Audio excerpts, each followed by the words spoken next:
El 7 de agosto de 1951, Herbert Noble, un reconocido jugador y propietario de casas de juego de Dallas, detuvo su coche frente al buzón de correo de su casa. Al introducir su mano para retirar la correspondencia, sus dedos quedaron atrapados en una telaraña de cables. El Rose de estos activó una bomba que unas horas antes unos sicarios habían sembrado en el lugar. 1/4 de galón de gelatina de nitroglicerina fueron suficientes para hacer saltar su coche por los aires. De Noble no quedó prácticamente nada. La guerra que durante más de 5 años había entablado con el connotado mafioso Benny Binion había llegado a su fin. Durante los últimos años, Noble había logrado sobrevivir a más de una decena de atentados. Coches bombas, ametrallamientos y emboscadas eran solo algunas de las vías que había utilizado su enemigo para quitarlo del camino. Y aunque, en el proceso, había perdido una oreja y recibido múltiples impactos de balas, el gato, como lo había bautizado la prensa de la época, se las arregló una y otra vez para esquivar la muerte. Sin embargo, 2 años antes, su mujer Mildred Noble había muerto víctima de un atentado en su contra. Una bomba dirigida a acabar con su vida terminó con la de ella de manera accidental. Tras la muerte de su esposa, Herbert se dispuso a sobrevolar con su avión privado la casa de Binion en Las Vegas para bombardearla, pero fue detenido por las autoridades a última hora. La causa de fondo de esta vieja rencilla se originó tras una disputa relacionada con los pagos de las apuestas ilegales. Binion, quien controlaba por esa época la mafia en Dallas, había aumentado de 25 a 40% el impuesto que Noble debía pagar por la protección a sus locales de juego. Noble se negó a seguir siendo extorsionado por y Benny le puso un precio a su cabeza. Con la muerte de Noble, se cerraba un ciclo sangriento basado en el control del juego y el poder de la mafia. Cuando le preguntaron a Binion sobre su presunta implicación en los hechos, solo respondió: "No tengo nada que ver, pero me alegra de que esté muerto". Sin embargo, la muerte de Noble marcó un punto de inflexión en la carrera de Binion. La mafia de New York y el outfit de Chicago, que por entonces tenía muchos intereses en Las Vegas, decidieron que Binion había cruzado una raya que no solo lo ponía a él en el foco de las autoridades, sino a todo el crimen organizado. Estaba claro que de una forma u otra tendrían que sacarlo del juego, y así lo harían. Pero ¿cómo pasó Benny Binion de ser un niño pobre del interior del país a uno de los mafiosos más importantes de los Estados Unidos? ¿De qué manera la mafia le tendió una trampa para sacarlo de Las Vegas? ¿Y cómo años después se logró reinventar y convertirse en uno de los símbolos de la ciudad del pecado tras crear la Serie Mundial de Póker? Acompáñanos hasta el final de este video si te interesa saberlo. Pero antes, recuerda suscribirte al canal, regalarnos un like y dejarnos en los comentarios desde qué lugar nos sigues.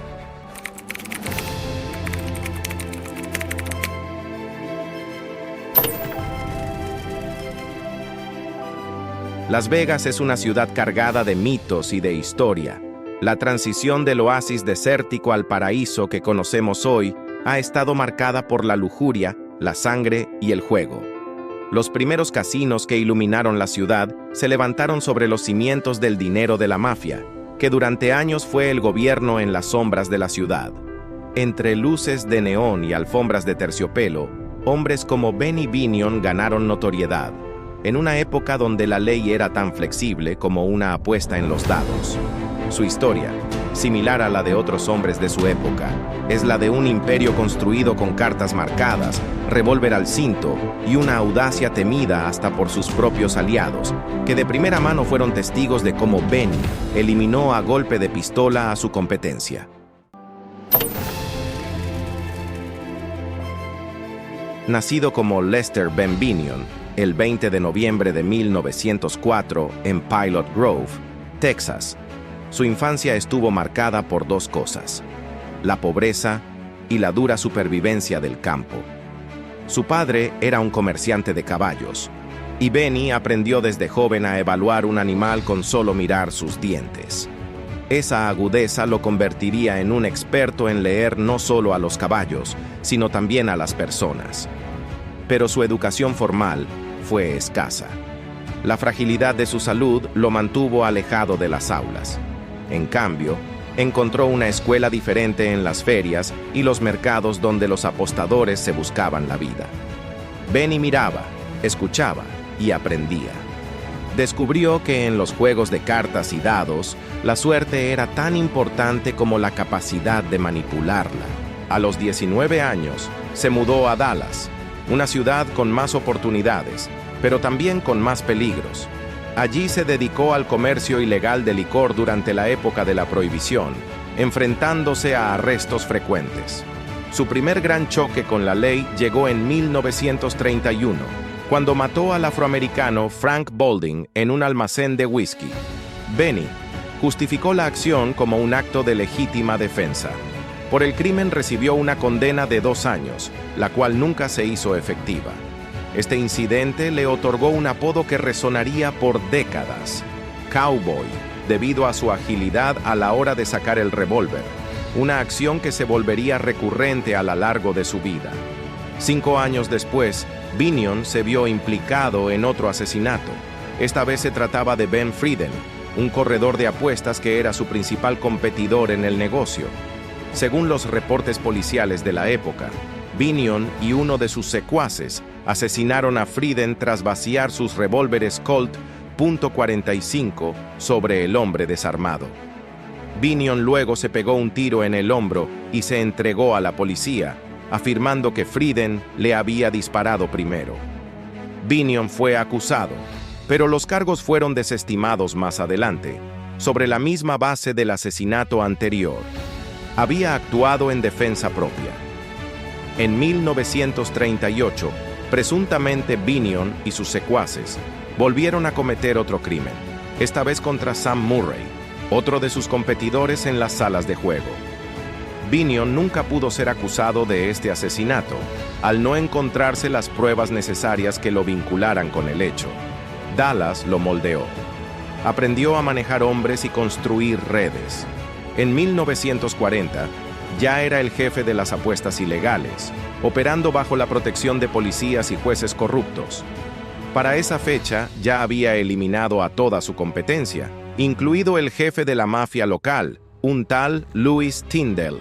Sin embargo, tras la derrota de sus aliados políticos en las elecciones en Dallas de 1946, Binion perdió todos sus privilegios. La mafia de Chicago, que había apoyado al bando político ganador, poco a poco fue tomando el control de la ciudad, por lo que a Benny no le quedó otra opción que escapar del lugar. Con su familia, su pistola y un maletín lleno de $1 millón, llegó a Las Vegas, la ciudad del pecado que estaba lista para ser conquistada. Compró el decadente casino El Dorado por $160,000, lo renovó y lo rebautizó como el Binion's Horseshoe. Su apuesta más audaz fue eliminar los límites en las mesas de dados, atrayendo a jugadores de todo el país. También ofrecía algo más: whisky gratis, comidas económicas y una atención que hacía sentir a todos como reyes. El Horseshoe no solo era un casino, era un espectáculo. Benny colocó una herradura gigante con $1 millón en billetes de 10,000, convirtiéndolo en un imán para turistas y jugadores. Pero Las Vegas era más que un paraíso de apuestas. También era un tablero de ajedrez en el que las mafias movían piezas, y Benny jugó su partida con maestría. Pese a estar en Las Vegas, Binion se había comprado una guerra en Dallas con un apostador llamado Herb Noble, quien fue víctima de 11 atentados, presuntamente ordenados por Benny. El origen del conflicto fue la orden dada por Binion a sus hombres para que aumentaran la comisión que le cobraba a Noble por la explotación de salas de juego del 25 al 40%. Noble se negó a pagar el aumento y desde ahí comenzó una guerra sin cuartel que duraría más de 6 años. Binion ofreció una recompensa por la cabeza de Noble. la que eventualmente llegó a $25,000. Esto hizo que varias personas intentaran acabar con la vida de Noble, pero este sobrevivía a los atentados una y otra vez, aunque más de una vez sufrió algunas heridas de bala. Como consecuencia de uno de los atentados dirigidos a Noble, la esposa de este terminó por ser asesinada tras un atentado con un coche bomba. Airado, Noble intentó volar en su avión privado a Las Vegas para bombardear la casa de Binion, pero fue retenido por las autoridades locales antes de que pudiera despegar. Para esa entonces, Noble había reforzado su seguridad. Cuando iba a Dallas para comprar comida y cerveza, lo hacía en un Ford blindado y siempre a la luz del día. En el asiento del pasajero, como única compañía, llevaba su rifle Remington.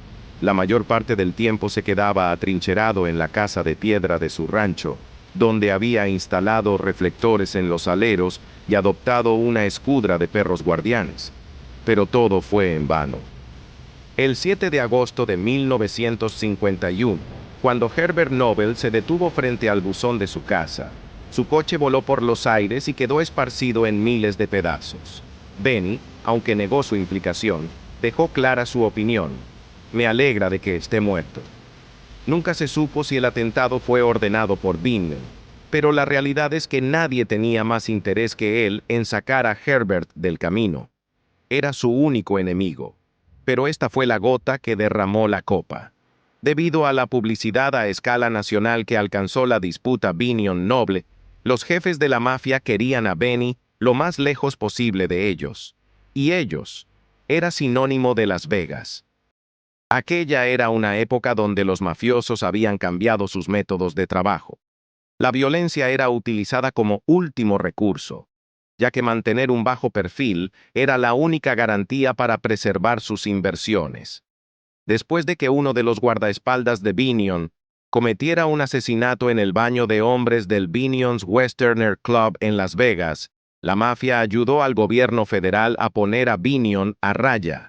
Este perdió su licencia de juego en 1951 y en 1953 fue condenado a una pena de 5 años por evasión fiscal. En 1970, Benny cambió el juego para siempre. Convocó a 6 jugadores a competir en un torneo único. La idea era simple: reunir a los mejores jugadores y coronar al rey del póker. El ganador, Johnny Moss, fue elegido por sus compañeros.